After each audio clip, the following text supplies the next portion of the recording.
I'm going to be talking to Ramanan Krishnamoorti, who is the Chief Energy Officer for the University of Houston, about an announcement today where the university will be creating an energy transition center. So welcome to the interview, Ramanan. Thank you so much, Markham. Pleasure to be here. And it's the Energy Transition Institute that we're creating. Yes. Great. So give us an overview of the Institute and what it's meant to do, Ramanan. So, Markham, as you know, the quest for cleaner, affordable, and reliable energy is ongoing, and it's come into much sharper focus from a broad stakeholder engagement perspective over the last 5 years or so. We call it the energy transition to something that will eventually be all of the above and potentially have zero negative impacts on humankind and the planet.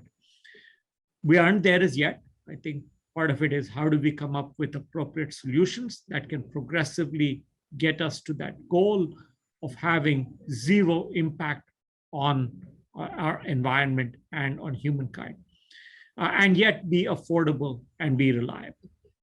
And so this institute will work on issues of research, development, deployment. How do we start to think about doing things at scale for the energy transition? How do we get the right people for it?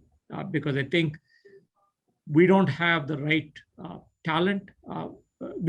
So let me put it a different way. I think we have the right talent. I don't think the talent is being appropriately trained to be able to execute what society is asking of them, which is really be engaged in the energy transition.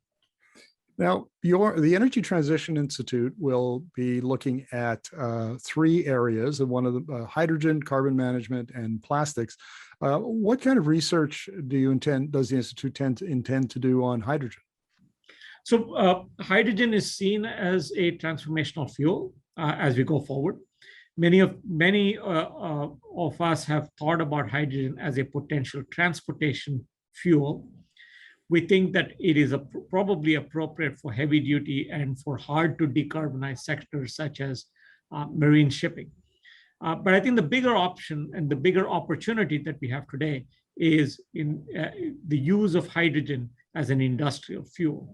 And for that, we need to be able to make low carbon intensity hydrogen.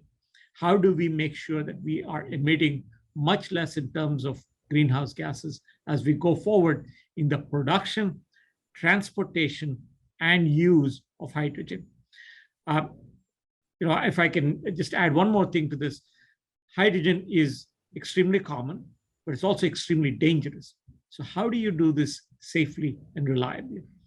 And I think underlying, and I didn't say this upfront, and I think this is very important to bring to the fore, irrespective of what research we do, irrespective of what vertical we try to tackle, unless we come up with solutions that are meaningful, that address equity in energy, address the issue of environmental justice, address social justice by making energy available to all, we have failed. And I think the litmus test for the Energy Transition Institute is not going to be necessarily the technologies we develop, but how do we do it in a societally meaningful way? Well, let's talk about the hydrogen technologies for just a moment. You're based in Texas. Texas generates a lot of gas. Will it be the methane steam reforming of natural gas to make blue hydrogen, or will you use, Texas is also a big generator of wind and solar power. So will you use that with electrolysis to create green hydrogen? So for us, it's all of the above. And Markham, I will make this plea of you and from everybody in the media to really focus on what we are after. It is not the color of blue or green. What we're interested in is how do we decarbonize the energy sector? How do we make low carbon intensity hydrogen? if I go through, and let's say that I do go through an electrolysis process, but I end up with having to desalinate ocean water, marine water, and then carry out and produce hydrogen that has a huge carbon and environmental footprint, I would have negated everything that I want to achieve here. Because some of the electrolysis is going to take up energy, electricity, from going to other places. Is that the best use of electricity at that time? So I think the focus has to be on how we solve the problem of carbon intensity, how intense we are in the amount of greenhouse gases we put out, rather than the color of the hydrogen that we're after. But the short answer to your question is all of the above. We're interested in each of these. They're at different stages of development, but the clear focus is affordable, reliable, and clean. Well, let me ask you about the second topic, and that is circular plastics. What do you mean by circular plastics? So Houston is also, in addition to being the energy capital, is the plastics capital of the world, right? So we make a lot of plastics. Much of it is what we call a single-use plastic. And after being used for, say, a short period, essentially have a shelf life of less than 6 months or so, it ends up being landfilled. And so there is an incredible amount of energy that goes into that making of that plastic. There's an incredible amount of chemistry that goes into it. All of it ends up being landfilled. Is there a way we can give a second life to each of those pieces of plastic? And not just a second life, can we give it many lives as we go forward? Because there's a lot of energy embedded there. How do we make sure that every piece of plastic that gets put into the marketplace is not just used, it's just not used for a single use, but is used for multiple uses before it reaches its end of life? And the last one is carbon management, Ramanan. And I assume here that you're talking about carbon capture and utilization and storage. And of course, the Institute is partly funded by Shell, which is a leader in carbon capture. So what can you tell me about the Institute's work in this area? So again, want to emphasize, it's just not CO2 alone. It's all greenhouse gases. So the two biggest offenders are obviously carbon dioxide and methane. So how do we abate methane? How do we find ways to engage in the safe utilization of methane? How do we look at using CO2? So clearly, capture is a big part of it. The second is obviously how do I transport and use, and eventually we have to sequester that carbon so that we don't let it be in the environment. We think there are clearly technology needles that need to move, but that's insufficient. We think there are other important variables that need to be also moved simultaneously.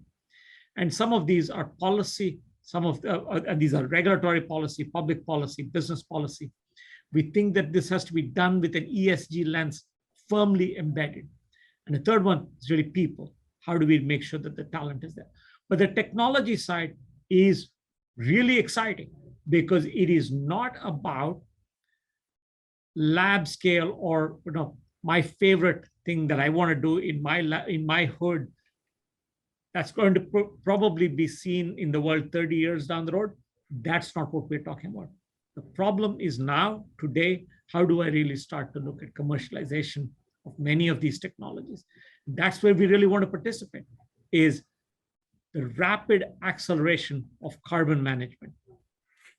Now, Ramanan, you're based in Texas, which has a very large oil and gas industry, and your politicians have a reputation for not being the most climate friendly at times.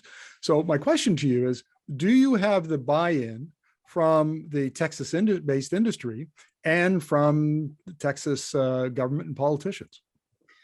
So I think the most important part about it is we have got buy-in from the society, right? The public is fully and firmly behind our approach to address the energy transition so that it can do society benefit. The second part, this has been really the transformational piece for me, has been that the industry has bought into it. And this is industry across the spectrum. It's not just the big names of the industry that have said, this is an important opportunity. We've got to get on the bandwagon, otherwise we're going to be left behind. It is across the energy value chain. There has been a recognition that that greenhouse gases, their emissions, is a challenge. We're going to have to address it.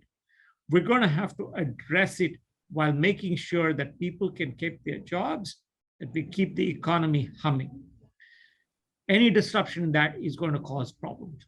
I think the politicians and the political climate is also lining up for that. Again, I think the conversation for far too long has been binary, right? It is either you're for oil and gas or you're against oil and gas.